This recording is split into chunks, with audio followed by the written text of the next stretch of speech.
लगातार लोकसभा चुनाव में धुआंधार प्रचार को लेकर दूसरे चरण के प्रचार कल खत्म हो जाएगा। उससे पहले आज भी प्रधानमंत्री नरेंद्र मोदी ने राजस्थान और छत्तीसगढ़ में 3 चुनावी रैलियों को संबोधित किया। प्रधानमंत्री ने सीधे तौर पर परिवारवाद, भ्रष्टाचार को लेकर कांग्रेस समेत तमाम विपक्षी दलों पर सीधा हमला बोला, आरोप लगाए। उन्होंने इस बात का छत्तीसगढ़ में जिक्र किया कि वो नक्सलवाद की समस्या को तीसरी सरकार बनने के बाद बहुत जल्द ही खत्म कर देंगे। लेकिन इस बीच में अपनी सभी रैलियों में वो महिलाओं, युवा, किसान और गरीबों के लिए अपनी सरकार के द्वारा बीते 10 वर्षों में किए गए कामों को गिनाना नहीं भूले। प्रधानमंत्री ने क्या कुछ कहा अपनी 3 चुनावी रैलियों में, आइए आपको दिखाते हैं खास रिपोर्ट।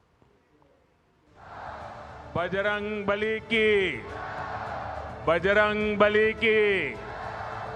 और मैं आप सबका भी आभारी हूं कि आज आपने मुझे गदा देकर के बजरंग बली की जय करने का अवसर दे दिया।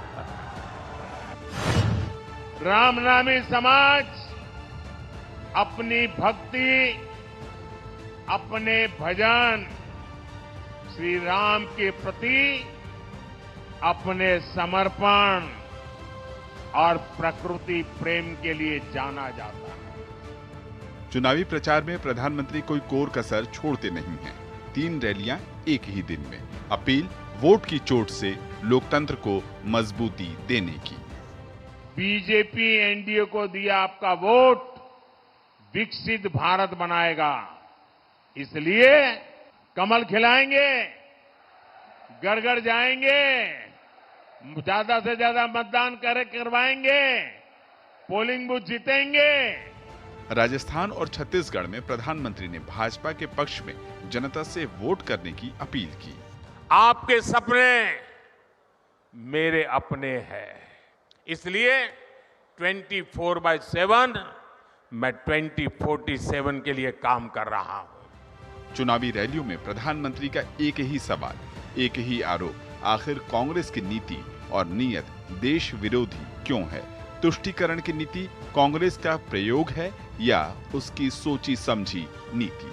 कांग्रेस पार्टी की सोच हमेशा से तुष्टीकरण की रही है, वोट बैंक की राजनीति की रही है। 2004 में जैसे ही कांग्रेस की केंद्र में सरकार बनी, उसके सबसे पहले किए गए कामों में था, सबसे पहला काम था चुनाव जीतने के बाद आंध्र प्रदेश में एससी एसटी के रिजर्वेशन में से कमी करके मुसलमानों को रिजर्वेशन देने का प्रयास। ये एक पायलट प्रोजेक्ट था जिसे कांग्रेस पूरे देश में आजमाना चाहती थी। 2004 से 2010 के बीच कांग्रेस ने 4 बार आंध्र प्रदेश में मुस्लिम रिजर्वेशन लागू करने की कोशिश की, लेकिन कानूनी अड़चनों की वजह से सुप्रीम कोर्ट की जागरूकता के कारण वो अपने मंसूबा जो लेके चले थे वो पूरे नहीं कर पाए। राजस्थान की रैली के बाद प्रधानमंत्री ने कांग्रेस की वोट बैंक की राजनीति पर छत्तीसगढ़ में भी प्रहार जारी रखा। कांग्रेस ने अब एक और बड़ा खेल शुरू कर दिया है।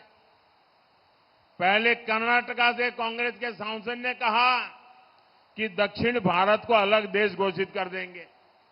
अब कांग्रेस के गोवा के उम्मीदवार कह रहे हैं कि गोवा पर भारत का संविधान लागू नहीं होता। ये जम्मू कश्मीर के लोग भी कहा करते थे, आपने मोदी को आशीर्वाद दिया, आज उनकी बोलती बंद हो गई और देश का संविधान वहां चल रहा है। बाबा साहब आंबेडकर का संविधान जो जम्मू कश्मीर में नहीं चलता था वो भी लागू हो गया। महासमुंद की रैली में प्रधानमंत्री ने कहा कि विकास और कांग्रेस साथ साथ चल ही नहीं सकते।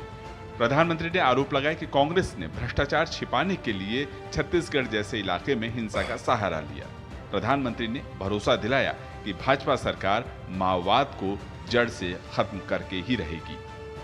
ओपी यादव, सुमेश पटेल और धीरज के साथ ब्यूरो रिपोर्ट, डीडी न्यूज।